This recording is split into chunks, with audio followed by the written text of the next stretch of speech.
Olá, queridos amigos, aqui é a Sandra Amaral, fisioterapeuta, e o título do vídeo de hoje é Coisas Simples.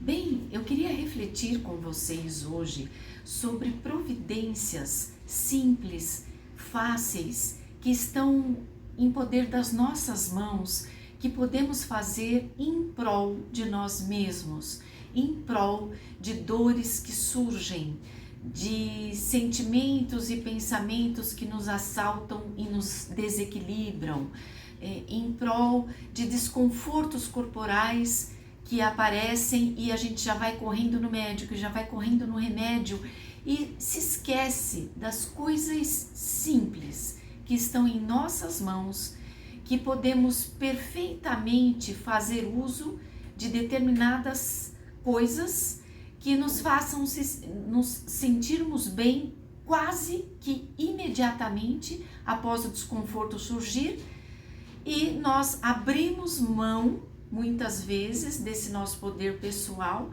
para ir atrás de conselhos, remédios e consultas que muitas vezes se mostram inadequadas ou sem nenhum resultado. Então me chamou muito a atenção essa semana, num contexto de atendimento social que eu faço uma vez por semana num lugar, aqui em São Paulo, eu atendo pessoas que não podem pagar consultas e atendendo uma dessas senhoras, ela chegou com muita, mas com muita dor de cabeça, uma enxaqueca unilateral do lado esquerdo. E ela já tinha então feito ressonância magnética, que não mostrou nada, radiografia, ressonância magnética da cabeça, que estava tudo ok, radiografia do pescoço para ver desalinhamento vertebral, estava tudo ok, tomando opioides fortíssimos, se sentindo cada vez pior, porque esses remédios interagem com o estômago, com processos digestivos, às vezes trazem efeitos colaterais piores do que o sintoma que a pessoa está apresentando. Então ela veio com essa queixa e ao colocar a mão nela, fazer o exame clínico dela, eu percebi um espasmo, vou dizer o termo popular, uma dureza, uma rigidez imensa do trapézio esquerdo. O trapézio é esse músculo que vem desde a nossa nuca até aqui abaixo das nossas escápulas, um músculo, portanto, enorme em forma de trapézio, que quando ele entra em espasmo, a depender da gravidade do tempo de duração, ele faz ali uma compressão de nervos que podem causar dor apicais, né? Então o espasmo pode se dar no ombro e o paciente sentir dor de cabeça ou dor no pescoço, na cervical, e esse músculo então ele pode fazer uma compressão nervosa, ele pode fazer uma compressão vascular,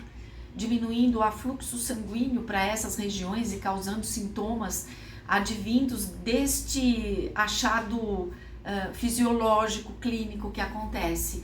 Então ela estava assim, se a gente comparava o espasmo, o trapézio do lado direito estava ok e o do lado esquerdo parecia uma couraça de aço, de tão duro que estava.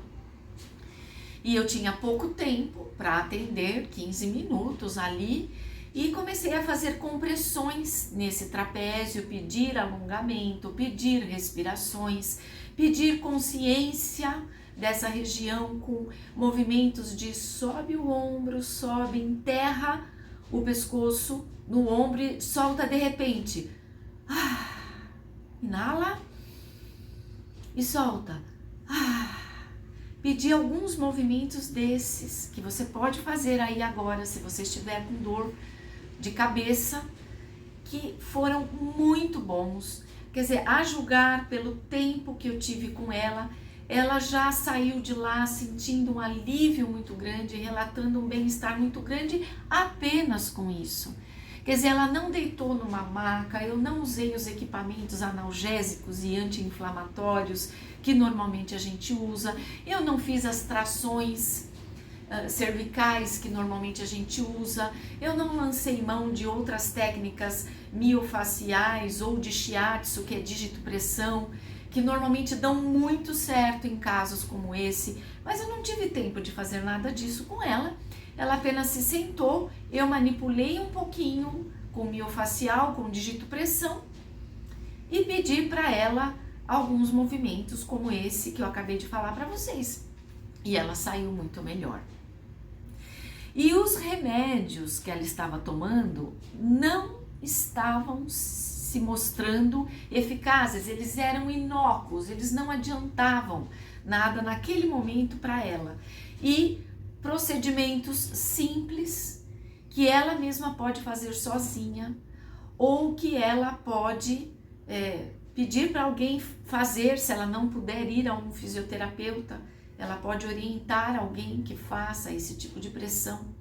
Não é claro que não é tão fácil assim, mas veja, num contexto emergencial, a ideia é que a gente tem muitos poderes em nossas mãos, muita sabedoria, muito instinto de sobrevivência, e a gente delega, não faz uso deles em prol de uma medicina que muitas vezes não está apta e não tem condições de nos atender da forma com que precisaríamos, não é?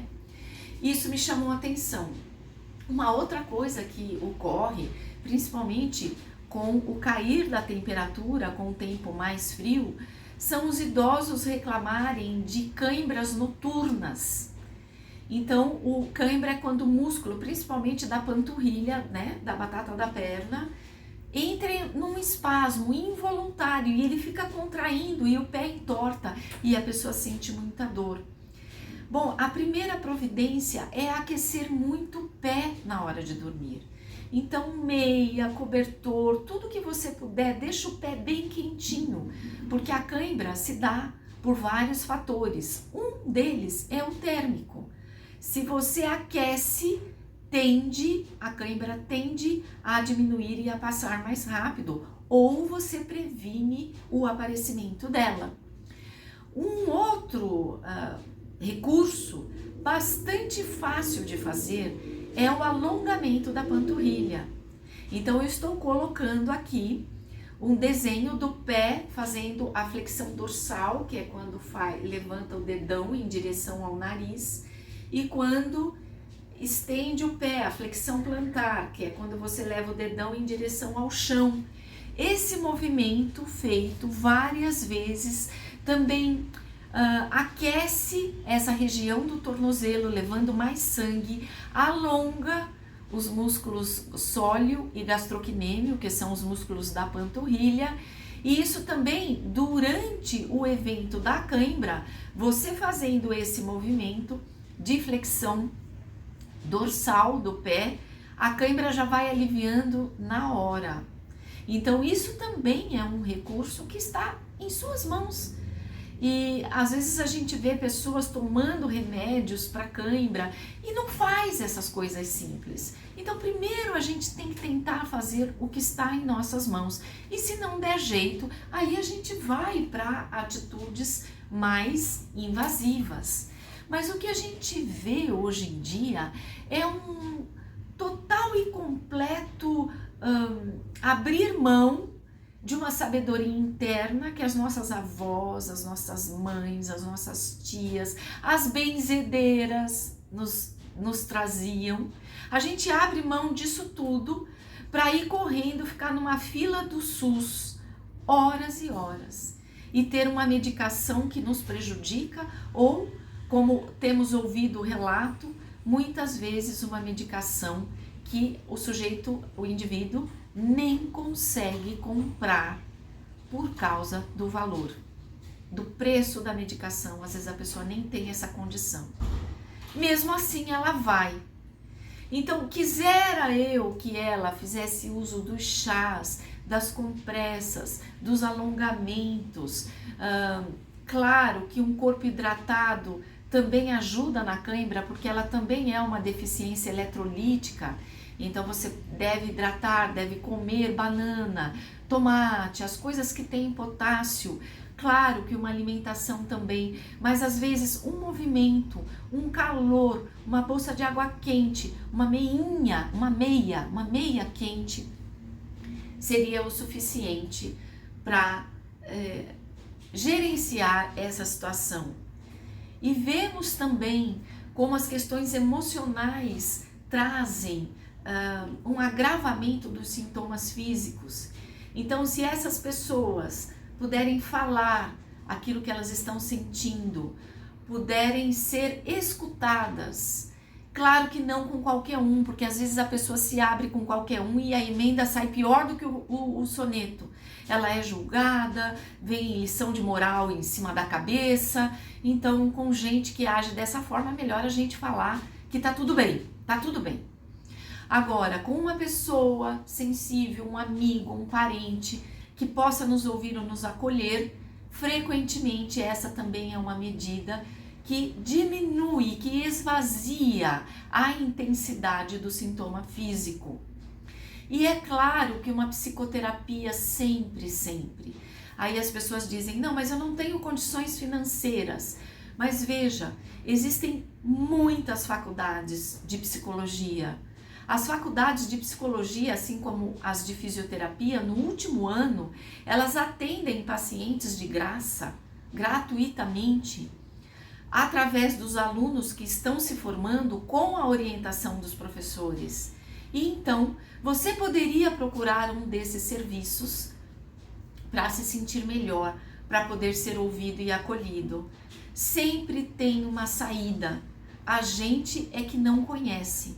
Então, este vídeo é uma tentativa de levar saídas, talvez não para você que esteja assistindo e que tem a sua psicoterapeuta, tem a sua fisioterapia e você tem condições de acesso a cuidados de saúde melhores, mas talvez você possa orientar a sua funcionária doméstica que te ajuda nas funções, o seu pedreiro, o seu sapateiro, o seu porteiro, por exemplo, não é?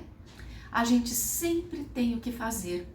O professor Adalberto Barreto, que é um psiquiatra, criador da terapia comunitária, que eu vou fazer um vídeo sobre isso nos próximos dias com vocês, porque eu quero fazer um convite para que vocês venham conhecer essa roda que eu começo a fazer agora aqui no consultório.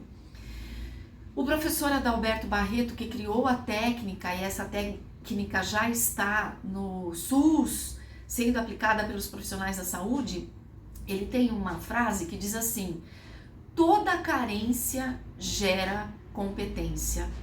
Então, através das nossas fraquezas, nós conseguimos descobrir recursos que nos façam nos sentir melhor. Não fosse assim, o mundo seria extremamente injusto. E alguma justiça ele tem. Nós temos a nossa luz interior, a nossa justiça interior, que deve ser usada em prol de nós mesmos e que muitas vezes abrimos mão dela em busca de coisas que não têm nos ajudado e não têm representado uma contribuição para nós mesmos. Bem, queridos amigos, eu queria convidá-los a curtir, compartilhar, comentar. Muito obrigada pela sua atenção e até o nosso próximo vídeo. Até!